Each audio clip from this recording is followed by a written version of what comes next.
ସାଙ୍ଗମାନେ ଇଏ ହେଉଛି ଆମ ଗାଁ।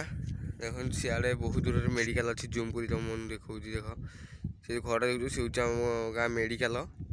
ଆଉ ସିଆଡ଼େ ଗୋଟେ ପୋଖରୀ ଅଛି। ଦେଖନ୍ତୁ ଆମ ସାନ ଭାଇରେ ଯାଉଛନ୍ତି, ଗାଧୋଇ ଯାଉଛନ୍ତି। ଆଉ ଇଆଡ଼େ ଦେଖନ୍ତୁ, ଆପଣ ଦେଖୁଛି ତମେ ତ ବେନାମୀର ନାଁ ଏକା ଶୁଣିଥିବ। ବେନାମୀର ନାଁ ଯେଉଁଠି ବେନାମୀ ଚୁଙ୍ଗୁଡ଼ି ଚାଷ ହୁଏ।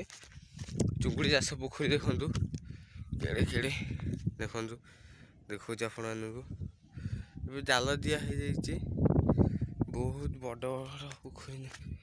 ଦେଖନ୍ତୁ ଆଜ୍ଞା, ବହୁତ ବଡ଼ ବଡ଼ ପୋଖରୀ। କେତେ କେତେ ପୋଖରୀ, ବହୁତ ପୋଖରୀ। ଏବେ ମୁଁ କ୍ୟାମେରା ବି ଠିକ୍ ସେ ଜୁମ୍ କରିକି ଦେଖେଇ ପାରୁନି, କାରଣ ମୋ ହାତ ଏକା ପାଉନି। ଆଉ ମୋ ଭଏସ୍ ଟିକେ ଚେଞ୍ଜ ହେଇଯାଇଥିବ, କାରଣ ମୋ ଥଣ୍ଡା ହେଇଯାଇଛି। ସର୍ଦି ଯେହେତୁ ମୁଁ ଭଲରେ କିଛି କଥା